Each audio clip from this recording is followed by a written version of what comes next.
Então falou Deus todas estas palavras, dizendo: Eu sou o Senhor teu Deus que te tirei da terra do Egito, da casa da servidão. Não terás outros deuses além de mim. Não farás para ti imagem de escultura, nem alguma semelhança do que é em cima nos céus, nem embaixo na terra, nem nas águas debaixo da terra. Não te encurvarás a elas, nem as servirás, porque eu, Senhor teu Deus, sou Deus zeloso, que visito a maldade dos pais nos filhos até a terceira e quarta geração, e faço misericórdia aos milhares, aos que me amam e guardam os meus mandamentos. Não tomarás o nome do Senhor teu Deus em vão, porque o Senhor não terá por inocente o que tomar o seu nome em vão. Lembra-te do dia do sábado para o santificar, diz a palavra de Deus. 6 dias trabalharás e farás toda a tua obra, mas o 7º dia é o sábado do Senhor teu Deus. Nele, no sábado, não farás nenhuma obra, nem tu, nem teu filho, nem tua filha, nem teu servo, nem tua serva, nem o teu estrangeiro que se encontra dentro das tuas portas. Por quê? Porque em 6 dias criou o Senhor Deus os céus, a terra, o mar e tudo o que neles há, e ao 7º descansou. Portanto, abençoou o Senhor Deus o dia do sábado e o santificou. Honra teu pai e a tua mãe, para que se prolonguem os teus dias na terra que o Senhor teu Deus te dá. Não matarás, não adulterarás, não furtarás, não dirás falso testemunho contra o teu próximo. Não cobiçarás a casa do teu próximo, não cobiçarás a mulher do teu próximo, nem o seu servo, nem a sua serva, nem o seu boi, nem o seu jumento, nem coisa alguma do teu próximo. Saudações a todos, sejam todos bem-vindos a mais um estudo desta nossa linda, maravilhosa e brilhante série chamada Conhecendo a Verdade. Hoje temos um tema tal qual como os outros, também especial, pois tudo que está relacionado com a palavra de Deus acaba sendo especial. E o tema que temos para hoje é a lei antes do Monte Sinai. Exatamente isso que vocês ouviram, a lei antes do Monte Sinai. Porque há quem pense que a lei de Deus, como nós assim chamamos o Decálogo ou os 10 Mandamentos, eles surgiram pela primeira vez apenas na proclamação que Deus fez no Monte Sinai, apenas no contexto da aliança que Deus realizou entre ele e a nação de Israel no Monte Sinai. Mas será que isso é verdade? Será que a lei de Deus surgiu apenas no contexto do Monte Sinai? Surgiu apenas na aliança que Deus fez com a nação de Israel? Ou a lei de Deus, ela é eterna? Ou a lei de Deus já se encontra na Bíblia muito antes do Monte Sinai? Então, hoje, por intermédio das Sagradas Escrituras, vamos procurar compreender melhor essa verdade. Vamos fazer aqui uma pequena viagem através da Bíblia, permitindo assim que a Bíblia nos dê mais luz, mais informações para que possamos compreender esse assunto. Mas como é de costume, estamos a falar sobre a palavra de Deus, não podemos começar a leitura, o estudo, sem antes fazer oração. Há contextos em que eu, quando vamos aqui gravar, eu oro antes de entrar aqui, para a passagem da mensagem, mas hoje, como o Espírito Santo tocou-me, então vou fazer aqui uma breve oração para assim darmos início ao nosso estudo. Assim, convido-vos aí a orar comigo. Santo Deus, maravilhoso Deus, bom Pai, Criador dos céus e da terra. Pai, quão bom és tu, quão maravilhoso és tu. Obrigado pelo amor que tens para conosco, seres humanos, falhos, caídos, pecadores. Obrigado pela tua misericórdia, Pai. Santo Deus, sou falho, sou pecador, não sou digno de me dirigir a Ti, não sou digno de abrir a Tua palavra, Pai. Mas eu venho a Ti hoje, abrir a Tua palavra, procurar assim apresentar para outras pessoas que têm vontade e sede de Te conhecer, Pai. Eu venho não por intermédio da minha sabedoria, não por intermédio da minha eloquência, mas eu venho por intermédio da Tua graça que se manifestou em Cristo Jesus. Venho por intermédio do Teu amor e misericórdia que se manifestou por intermédio de Cristo Jesus, Pai. Afinal, Tua palavra diz que Tu amaste o mundo de tal maneira que deste Cristo, Teu Filho amado, para que todo aquele que nele crê não pereça, mas tenha vida eterna. Pai, com humildade, venho Te suplicar que Tu me permitas fazer parte dessas pessoas que desejam crer em Cristo, para terem a salvação, para ter a vida eterna. Não simplesmente eu, mas todas aquelas pessoas que também venham a ter o privilégio de entrar em contato com essas verdades, com essa mensagem, Pai. Diz também a Tua palavra no livro de 2 de Pedro, capítulo 3, versos 7 a 9, que Tu não és tardio, Pai. Tu não retardas as Tuas promessas, mas Tu és longânimo, pois Tu não desejas que ninguém se perca, mas que todos venham a arrepender-se, todos venham ao conhecimento da verdade, Pai. Então, Santo Deus, essas pessoas que Tu não desejas que se percam, eu também faço parte delas pela fé. As pessoas que vão ter contato com esse vídeo também fazem parte desse grupo, Pai. Então, Santo Pai, esteja com cada um de nós, derrama o Teu Santo e Divino Espírito sobre nós, leva-nos ao conhecimento de Cristo Jesus, leva-nos ao pé da cruz, perdoa nossas falhas, derrama o Teu Santo, Divino e Bom Espírito sobre nós, Pai. Salve-nos todos para o Teu Santo Reino. É o que eu peço e agradeço, confiando nos méritos e no doce nome de Cristo Jesus, nosso Senhor e Salvador, esperança da nossa salvação. Amém e amém.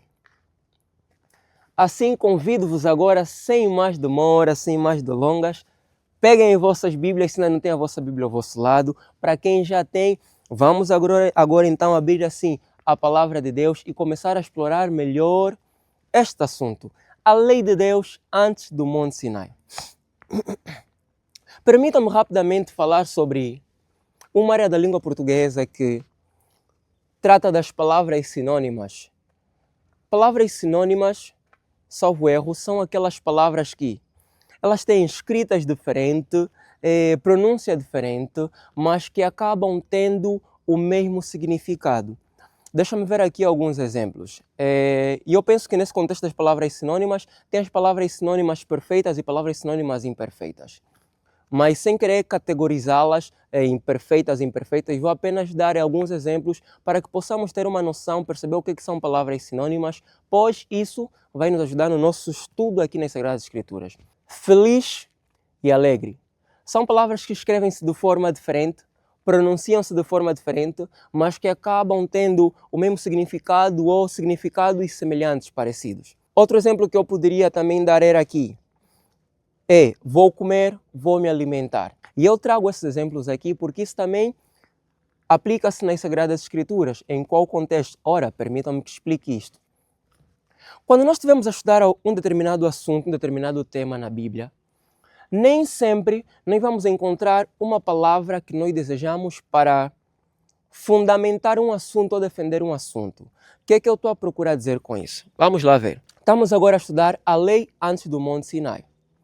Nós podemos ir para a Bíblia, há diversas passagens que nós não vamos encontrar aí de forma clara, como se diz, ipsiliteris, a expressão lei escrita em um determinado capítulo ou em um determinado verso.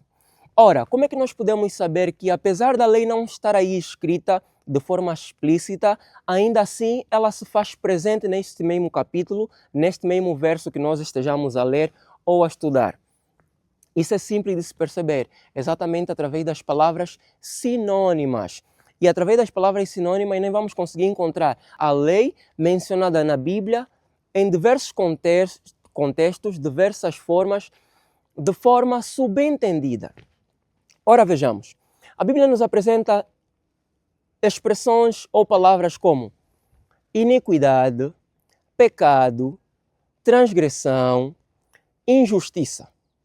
Do outro lado, e desobediência. Do outro lado, a Bíblia nos apresenta expressões como justiça, equidade, obediência e por aí em diante. Então, todas essas expressões aqui que eu acabei por mencionar, tanto no contexto positivo como no contexto negativo, elas estão diretamente ligadas ou associadas à lei de Deus. Porque de acordo com um texto que várias vezes aqui eu já mencionei, 1 João capítulo 3, verso 4, vai dizer que o pecado é a transgressão da lei, é o que a Bíblia nos revela. Apenas uma definição para o pecado na Bíblia, de acordo com 1 João, repito, passo o pleonasmo, 1 João capítulo 3, verso 4, a Bíblia defende que o pecado é a transgressão da lei. Tão simples quanto isso. Então, nesse contexto, tudo aquilo que é mau acaba por ser um desvio da lei, que é a vontade de Deus, acaba por ser uma transgressão dessa mesma lei. Então, iniquidade, de certa forma, é um desvio da lei, uma transgressão da lei. O que é o pecado? Pecado é um desvio da lei, é uma transgressão da lei. O que é injustiça? Injustiça é um desvio da lei, é uma transgressão da lei. O que é a desobediência? Desobediência é um desvio da lei, é uma transgressão da lei. De igual modo, do lado positivo, nós temos obediência à lei, nós temos justiça, prática da lei, também obediência à lei ou viver em conformidade com a lei.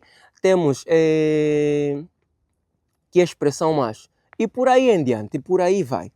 Então, com isso, nós agora estamos mais habilitados para procurar a lei na Bíblia antes do Monte Sinai, ou a lei antes de Êxodo capítulo 20. Em Gênesis capítulo 2, nós vamos para o verso 16 e 17. Verso 16 e 17 de Gênesis capítulo 2 vai dizer assim: E o Senhor deu a seguinte ordem ao homem: comerás livremente do fruto de toda a árvore do jardim, ou de qualquer espécie de árvore do jardim. O verso 17 vai dizer: Contudo, não comerás da árvore do conhecimento do bem e do mal, porque no dia em que dela comeres, com toda certeza morrerás. Ou em outras traduções, Almeida vai dizer: certamente morrerás. Aqui encontro uma usada tradução King James. Então, nós vemos aqui em Gênesis capítulo 2, verso 16, uma expressão da lei. Como assim uma expressão da lei? Exatamente. Porque a palavra de Deus em Êxodo capítulo 20, lá vai dizer, falando dos 10 mandamentos que eu mencionei aqui no início do vídeo, lá vai dizer: não terás outros deuses além de mim. E a mesma palavra de Deus também vai dizer, salvo erro, penso que em Números, em Deuteronômio, vai dizer: só o Senhor teu Deus ouvirás. Só a Deus nós devemos ouvir, só a Deus devemos servir, só a Deus devemos adorar, só a Deus devemos obedecer. Tudo que seja contrário a uma obediência a Deus, a um serviço a Deus, constitui-se transgressão da lei. Então, quando Deus vai dizer a Adão e Eva: de toda a árvore do jardim podem comer livremente, mas o dia em que mexerem, tocarem, comerem da árvore do conhecimento do bem e do mal, certamente morrerás. Então aqui há uma ordem. Deus está a dizer de certa forma: eu sou o vosso Deus e eu estabeleço que vocês devem fazer isto. Se vocês desobedecerem esta ordem que eu dei, vocês estarão a transgredir o primeiro mandamento. Porque o primeiro mandamento vai dizer: não terás outros deuses além de mim. Então, só a palavra de Deus, só a vontade de Deus é que nós devemos dar ouvido. Nós percebemos isso melhor quando nós vamos para Gênesis capítulo 3, a partir do verso 8. Vai dizer assim: naquele dia, quando soprava a brisa vespertina, o homem e sua mulher ouviram o som da movimentação de Yahvé, Deus, que estava passeando pelo jardim, e procuraram esconder-se da presença do Senhor entre as árvores do jardim. Mas o Senhor Deus convocou o homem indagando, questionando: Adão, onde é que estás? O homem declarou: ouvi o som do teu caminhar no jardim, e vendo que estava nu, tive receio, por essa razão me escondi. Então Deus o questionou: e quem te fez saber que estavas nu? Adão, eu nunca te contei que estavas nu. Quem te fez saber que estavas nu? Daí vai dizer: comeste então da árvore que te proibi? Eu disse para não tocares na árvore do conhecimento do bem e do mal. Tu tocaste nela? Verso 12. Replicou o homem: foi a mulher que me deste por auxiliadora. Ela me deu o fruto da árvore e eu comi. Ao que o Senhor Deus indagou a mulher: que é isso que fizeste? E respondeu a mulher: a serpente me enganou e eu comi. Então nós aqui vemos o dilema. Tinha aqui a palavra de Deus, tinha aqui a lei de Deus. Apesar da lei de Deus não ser mencionada aqui nesse capítulo, mas nós sabemos que ela estava lá. Por quê? Havia a ordem de Deus dizendo: se comerem desta árvore, vocês certamente morrerão. E depois havia a ordem de Satanás, contrária à vontade de Deus, contrária à lei de Deus, dizendo: quando vocês comerem, vocês não morrerão. Deus sabe que no dia em que vocês comerem dessa árvore, os vossos olhos se abrirão e vocês serão como Deus. Então temos aqui duas opiniões. O primeiro mandamento vai dizer: não terás outros deuses. Aquela a quem nós servimos, aquela a quem nós damos ouvidos à sua voz, à sua ordem, esse é o que é o nosso Deus. Então, quando Adão e Eva decidiram desobedecer à vontade de Deus, o que Deus disse para não comer do fruto, não tocar nele, e obedecer a Satanás, que os disse: se vocês comerem, não morrerão, mas sim serão como Deus. Então o que aconteceu? Adão e Eva transgrediram a lei de Deus, transgrediram o primeiro mandamento. Exatamente. O primeiro mandamento diz: não terás outros deuses. Ao eles darem ouvido a Satanás, Deus deixou de ser o Deus deles e Satanás agora é que se tornou o Deus de Adão e Eva. E nós sabemos que em Gênesis capítulo 3, quando Adão e Eva comeram o fruto, eles pecaram, pois nós vemos as consequências. Deus os expulsou do jardim, ficaram sujeitos à morte, à enfermidade e por aí em diante. A Bíblia vai dizer em Romanos 6:23 que o salário do pecado é a morte. Se Adão e Eva foram expulsos dos jardins, estavam sujeitos ao pecado, nós conseguimos perceber que eles fizeram o quê? Lá em Gênesis capítulo 3, eles pecaram. E 1 João 3,4 diz o quê? Pecado e a transgressão da lei. Então, sem a lei ser mencionada nesse capítulo, nós, usando o raciocínio lógico com base nas Escrituras, conseguimos chegar à conclusão que o pecado aí estava presente. Continuando rapidamente, mais outro exemplo da presença da lei de Deus. Gênesis capítulo 4, vamos ler a partir do verso número 1, assim é melhor. E vai dizer: então Adão teve relações sexuais com Eva, sua mulher. Ela concebeu e deu à luz a Caim e declarou: com a ajuda do Senhor tive um filho. Voltou a engravidar e desta vez lhe nasceu Abel, irmão de Caim. Abel tornou-se pastor de ovelhas e Caim cultivava a terra. Passado o tempo, Caim apresentou alguns produtos do solo em oferenda ao Senhor. Deixa-me aqui parar rapidamente explicar algo aqui importante. São coisas que às vezes nós soltamos na Bíblia e nem damos por conta, mas são extremamente importantes. Nós vemos no capítulo 4, no verso 1, vai dizer que Adão envolveu-se com a sua mulher, deu à luz a um filho. Logicamente, sabemos que uma mulher quando dá à luz, não dá à luz a um homem matulão, dá à luz a um bebê. Exatamente. Então, capítulo 4, verso 1 e verso 2, nos apresenta o nascimento de Caim e Abel. Mas o mesmo capítulo salta no tempo, quando vai chegar até o verso 3, vai dizer: passado o tempo, Caim apresentou produtos do solo em oferenda ao Senhor. Então, esse aspecto é interessante. Capítulo 4, verso 1 e 3, temos nascimento de Caim e Abel. No mesmo capítulo 4, no verso 3, já temos Caim e Abel crescidos. Como é que sabemos que Caim e Abel estão crescidos? Porque eles fizeram o quê? A Bíblia vai relatar que eles construíram um altar para fazer oferenda ao Senhor. Abel trouxe da primícia dos seus animais e Caim trouxe da primícia dos seus frutos, dos cultivos da terra. Ora, um bebê, como bem sabemos, não cultiva a terra. Um bebê, como bem sabemos, não consegue construir um altar. Um bebê, como bem sabemos, não está capacitado nem entende o que é um sacrifício a Deus. Então nós percebemos que se passou um período de tempo, desde o verso 1 e o verso 2 até chegar ao verso 3. O que eu estou a querer dizer com isso? Nós conseguimos perceber que nesse processo há um vácuo da vida de Caim e Abel com os seus pais Adão e Eva que a Bíblia não relata. Então, Caim e Abel, eles foram instruídos pela Adão e Eva pela necessidade de se apresentar sacrifícios a Deus como demonstração de fé nele como seu Salvador.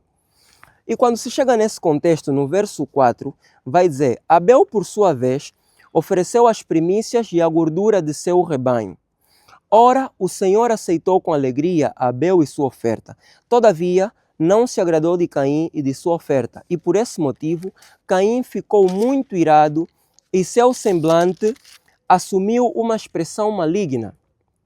Então o Senhor abordou Caim: por que estás furioso? E por qual motivo o teu rosto está transtornado? Se procederes bem, não é certo que serás aceito? Entretanto, se assim não fizeres, sabe que o pecado espreita a tua porta e deseja destruir-te. Então, este verso 7, o verso 6 e o verso 7 nos apresenta aqui uma coisa muito interessante. Não menciona a lei de Deus, mas vai mencionar o quê? O pecado, exatamente. E de acordo com 1 João capítulo 3, verso 4, nós sabemos que o pecado é o quê? Transgressão da lei. Então, o capítulo em si, ele não fala da lei especificamente, de forma clara, não menciona a lei, mas menciona o quê? Menciona a expressão pecado.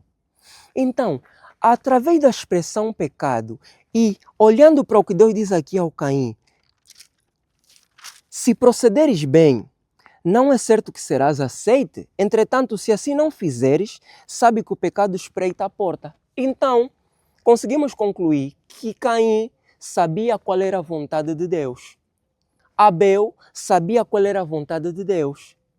A lei, apesar de não ser mencionada de forma específica, ela se encontrava aí de forma o quê? De forma subentendida. Mais uma vez, segundo exemplo, conseguimos encontrar a lei de Deus antes do Monte Sinai. Gênesis capítulo 7, no verso 1, vai dizer assim: Então o Senhor ordenou a Noé: entra na arca, tu e toda a tua família, porque és o único justo. Olha essa expressão, justo. Já vamos falar sobre ela. És o único justo que observo diante de mim no meio desta geração. Então, Deus vai chamar Noé de um homem justo. Olha o que a Bíblia vai nos dizer em 1 João capítulo 3, verso 7. Vai dizer assim: Filhinhos, ninguém vos iluda.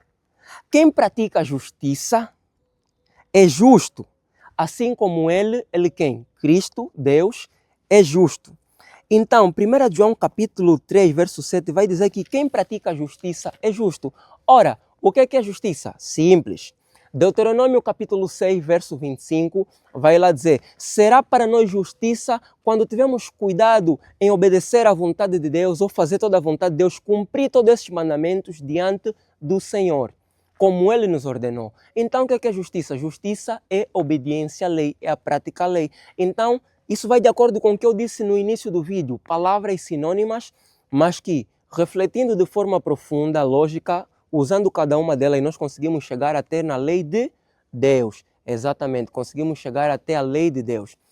Então, usando o raciocínio lógico, como eu gosto de dizer, fundamentado nas Sagradas Escrituras, apesar de a palavra não mencionar aqui de forma clara, de forma explícita, em Gênesis capítulo 7, a lei de Deus, mas nós sabemos que a lei estava aí presente. Por quê? Deus chamou Noé de um homem justo.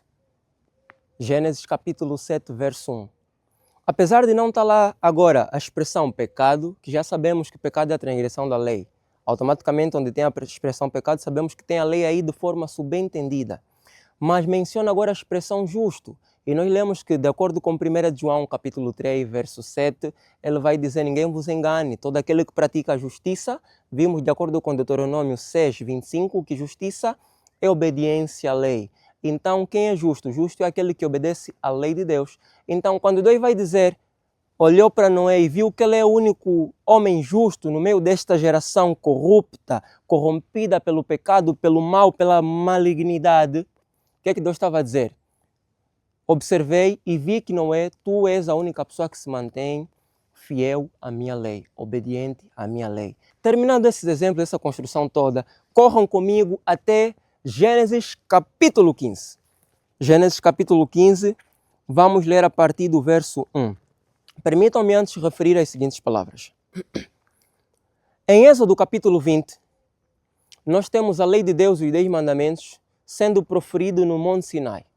E vemos também o contexto da aliança que Deus realizou entre ele e a nação de Israel.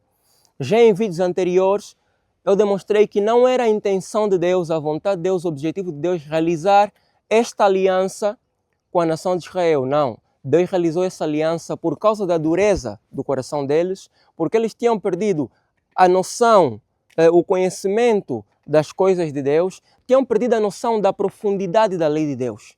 Então, quando Deus vai ter com eles, tira do Egito e fala sobre o contexto de uma aliança, eles dizem tudo o que o Senhor dizer, isso nós faremos. Aí Deus faz com eles aliança, procurando-os assim levar a perceber que pelas obras eles não se conseguem salvar, simplesmente pela graça. E nós vemos bem essa aliança, o povo tentou, falhava e não dava em nada. E Deus em Jeremias 31 em diante, ele vai dizer, e também está escrito em Hebreus capítulo 8, eis que vem dias em que estabelecerei uma nova aliança com a casa de Israel, não como aquela aliança que fiz com seus pais no dia em que os tirei da terra do Egito, pois eles não atentaram, ou seja, não obedeceram, não permaneceram nessa aliança.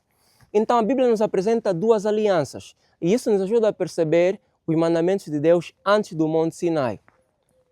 As duas alianças, elas fazem referência à lei de Deus, aos 10 mandamentos. Na lei do Monte Sinai, aos 10 mandamentos. Mas há uma outra aliança também, que é essa aliança na qual, debaixo da qual Noé vivia, essa lei que Noé obedecia, praticava, que fez Deus descrever ele como um homem justo, em Gênesis capítulo 7, é esta mesma lei que Adão e Eva obedeciam e transgrediram no jardim do Éden ao desobedecerem à ordem de Deus, obedecendo assim à serpente e comendo do fruto.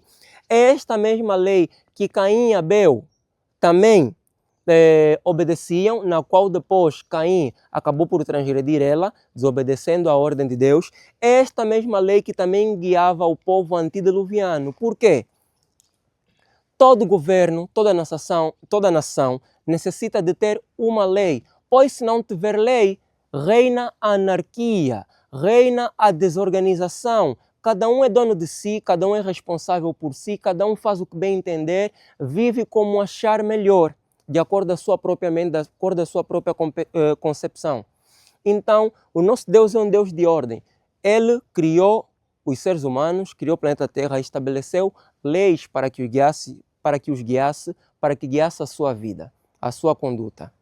E então, nós temos a lei do Monte Sinai, em Êxodo capítulo 20, mas antes dessa lei do Monte Sinai, nós temos um concerto eterno, que é esse concerto que Deus apresentou para Adão e Eva em Gênesis, no capítulo 3, exatamente, em Gênesis capítulo 3. Nós vemos no capítulo 3, depois de eles pecarem, Deus apresenta aí um concerto, em que esse concerto se fundamentava no sacrifício de um animal.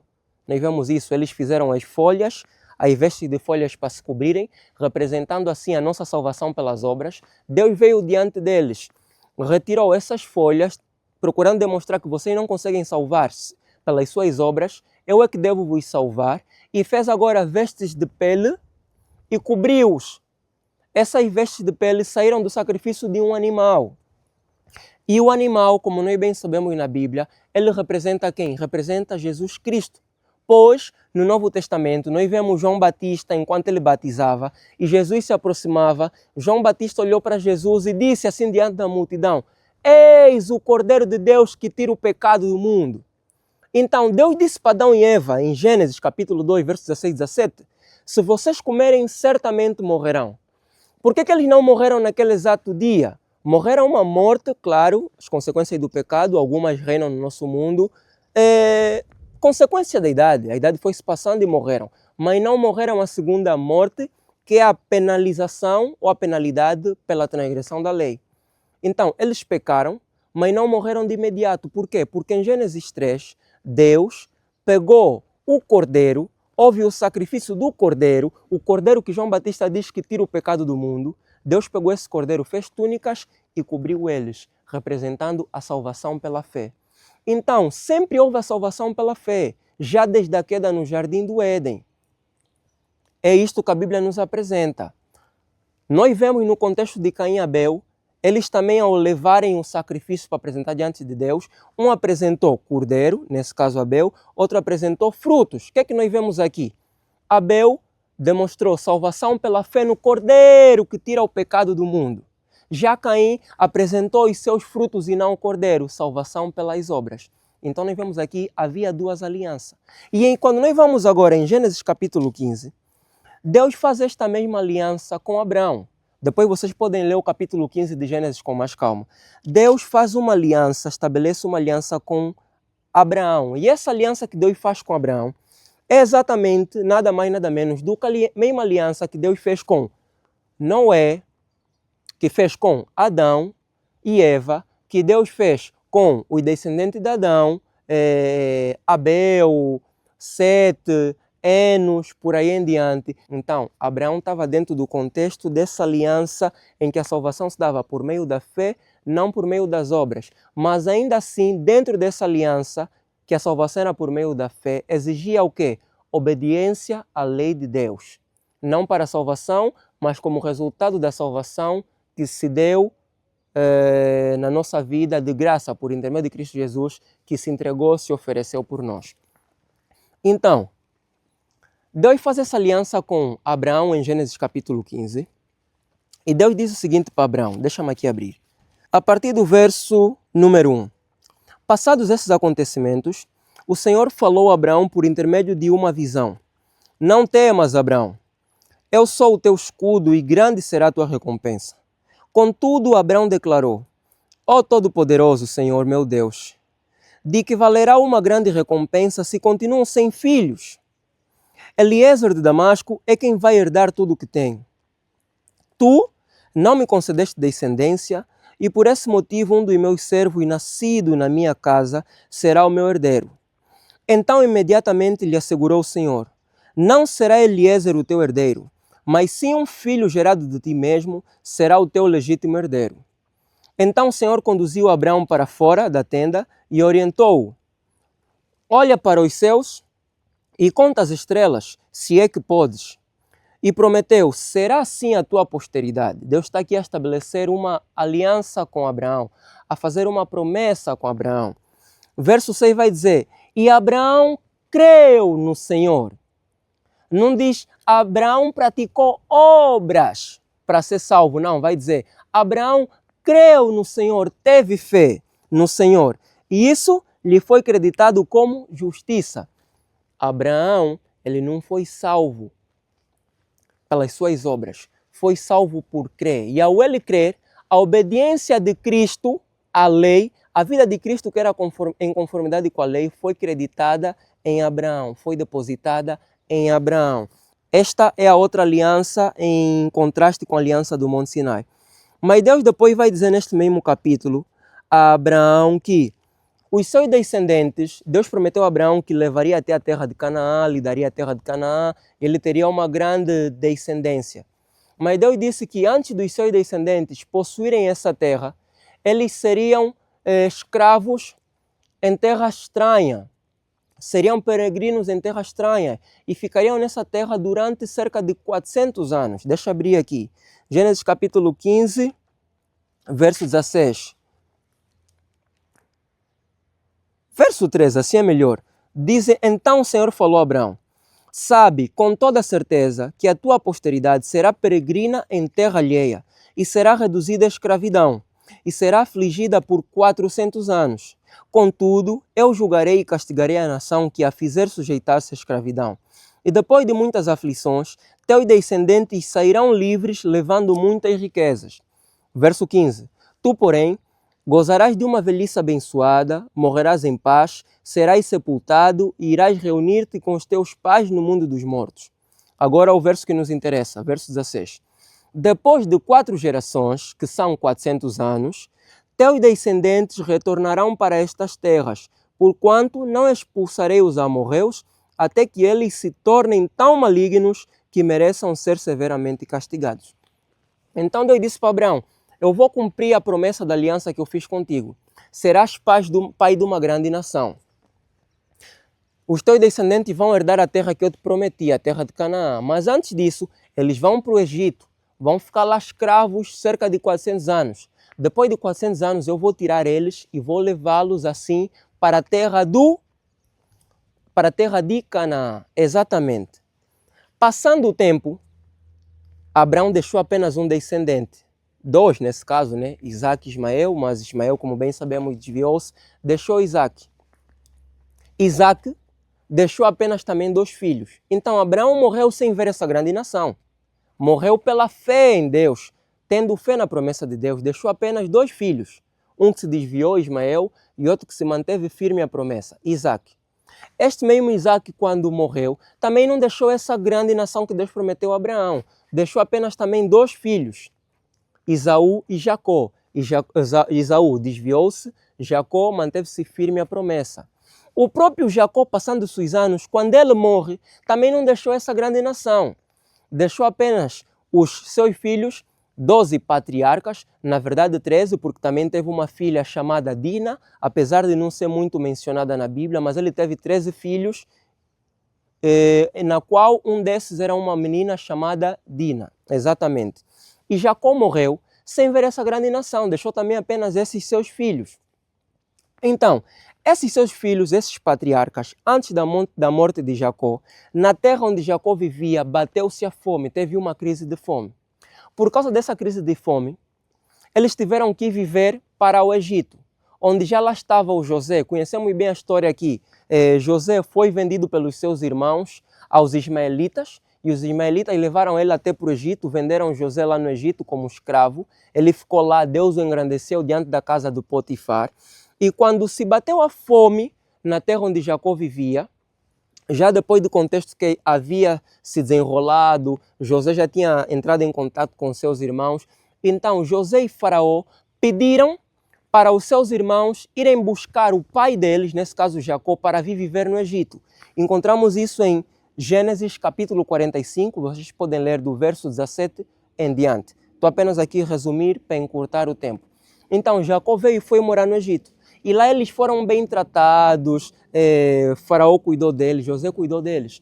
Só que ao passar do tempo, o Faraó do tempo de José morreu, o próprio José também morreu, o próprio Jacó também morreu, todos eles morreram no Egito. E quando nós vamos para Êxodo capítulo 1, vai nos dizer que depois daqueles dias, depois dos dias do faraó do tempo de José, depois dos dias de José, depois dos dias de Jacó, vai dizer que depois daqueles dias, isso está em Êxodo capítulo 1, levantou-se um outro faraó que não conhecia José, não conhecia a nação de Israel, a história daquele povo. Então o que esse novo faraó fez? Por ver que a nação de Israel eram numerosas, ele ficou com medo e decidiu assim passar a escravizar o povo. E por intermédio de constantes e sucessivas escravidões, a vida do povo foi se tornando cada vez mais difícil, mais íngreme, e o povo começou a deixar de poder assim, de forma livre, espontânea, adorar o seu Deus como antes da escravidão adoravam. O faraó exigiu que o povo passasse a trabalhar, a dobrar. E eles trabalhavam e não tinham tempo para Deus. E eles acabaram, por causa do excesso do trabalho, perder a noção da lei de Deus, perder a noção da santidade do Deus ao qual eles serviram, passaram a transgredir os mandamentos e automaticamente também passaram a transgredir o mandamento do sábado. Exatamente. Então aqui assim, depois dessa explicação, vamos agora saltar rapidamente para o contexto que nos interessa. Quando nós vamos para Êxodo, capítulo número 5, no Êxodo capítulo número 5, do verso 1 até o verso 19, depois no verso 7 e por aí em diante, nós vamos ver que o contexto entre Moisés e o faraó, quando Deus pede a Moisés e Arão para irem para o deserto libertar o povo, eles sempre chegavam lá e diziam ao faraó: deixa sair o meu povo para que possa me prestar um culto de adoração no deserto. Deixa sair o meu povo para me adorar. Deixa sair o meu povo num caminho de 3 dias para me oferecer sacrifícios. Por que Deus estava a pedir para que o faraó deixasse o seu povo sair do Egito para adorá-lo no deserto? Exatamente porque no Egito estavam debaixo de escravidão e não tinham liberdade para adorar o Deus deles como Deus assim desejava. Então Deus, com o objetivo de renovar a fé do povo, renovar a aliança com o povo, ele pedia sempre, dava sempre ordem a Moisés e Arão, dizendo para que eles apelassem a Faraó para que deixasse o povo sair, para que o pudesse o adorar verdadeiramente, como sempre foi a vontade de Deus. Êxodo capítulo 2, verso 23 vai dizer assim: muito tempo se passou depois disso. Depois disso o quê? A escravidão do povo no Egito, o tempo que tiveram lá cativos e por aí em diante. Muito tempo se passou depois disso. Morreu o rei do Egito. Os israelitas gemiam e rogavam por socorro divino debaixo de uma escravidão e seu clamor subia a Deus. Então eles eram severamente escravizados. Não conseguiam adorar a Deus. Eu vejo, estou aqui hoje na Europa, eu sou adventista do 7º dia e eu honro o sábado de Deus. A maioria dos trabalhos aqui na Europa, eles não permitem que a pessoa tenha o sábado como dia de folga, mas eu preciso para adorar a Deus. E o que acontece? A vida torna-se difícil porque todos os trabalhos exigem que tu trabalhes no sábado. Há irmãos adventistas que não conseguem, transgridem o sábado, começam a trabalhar no dia do sábado. Isso por quê? por causa dessa escravidão que a sociedade em que nos encontramos nos apresenta, essa escravidão que Satanás, as forças do mal nos apresentam, e nós somos assim atribulados, escravizados. E muitos não aguentam, deixam de adorar a Deus. E é o que estava acontecendo com o povo. E vai dizer no verso 24, ouviu Deus o lamento do povo e lembrou-se da aliança. Qual aliança que Deus se lembrou? A aliança do Monte Sinai? Não? Estamos em Êxodo capítulo 2. A aliança do Monte Sinai é capítulo 20. Então, de que aliança que Deus está a falar? Vamos ver. Verso 24. Ouviu Deus o lamento do povo e lembrou-se da aliança que fizera com Abraão, Isaque e Jacó. Então, qual é a aliança que Deus fez com Abraão? Lemos em Gênesis capítulo 15, verso 6. Deus, ao fazer a aliança, vai dizer que e Abraão creu no Senhor, isso lhe foi imputado como justiça. Então, a aliança do capítulo 15, verso 6, que Deus fez com Abraão, não é a aliança do Monte Sinai fundamentada nas obras, é a aliança fundamentada na fé. Verso 25. Deus observou a vida dos israelitas e contemplou a situação deles. Então esse é o contexto das duas alianças. Havia aliança baseada na fé, antes do Monte Sinai, e por desobediência do povo, pelo povo perder a noção da santidade de Deus, a noção da importância da lei de Deus, então de forma didática e por causa da sua rebelião, Deus acabou por assim fazer uma nova aliança com o povo no Monte Sinai em Êxodo 20. E passamos a ter assim duas alianças. Então nós percebemos que a lei de Deus sempre existiu. A lei de Deus existiu antes do Monte Sinai. Abraão foi salvo pela fé, mas fez o quê? Obedeceu à lei de Deus. Vamos ver isso rapidamente, como está descrito em Gênesis. Deus renova esta mesma aliança que fez com Abraão, renova agora ela com Isaque no capítulo 26. E no verso 5 vai dizer assim, porque Abraão, lembrando que Abraão vivia debaixo da aliança firmada na fé. Mas eu disse que mesmo essa aliança firmada na fé, ela tinha como fundamento obediência à lei de Deus. Não como salvação, mas como demonstração de amor para com Deus, demonstração de alguém que aceitou essa salvação oferecida gratuitamente por Deus. Verso 5 vai dizer, porque Abraão me obedeceu. Ora, não somos salvos apenas pela graça? Apenas pela fé? Mas ele obedeceu. A lei não surgiu apenas no Monte Sinai, mas ele obedeceu. Continua. Guardou minhas ordenanças. Olha a maravilha do texto. Meus mandamentos. Olha a maravilha do texto. Meus princípios e minha lei. Gênesis capítulo 26. Abraão guardando a lei. Mas a lei não surgiu apenas no Monte Sinai? Não. A lei não surgiu no Monte Sinai. Ela sempre existiu, é eterna.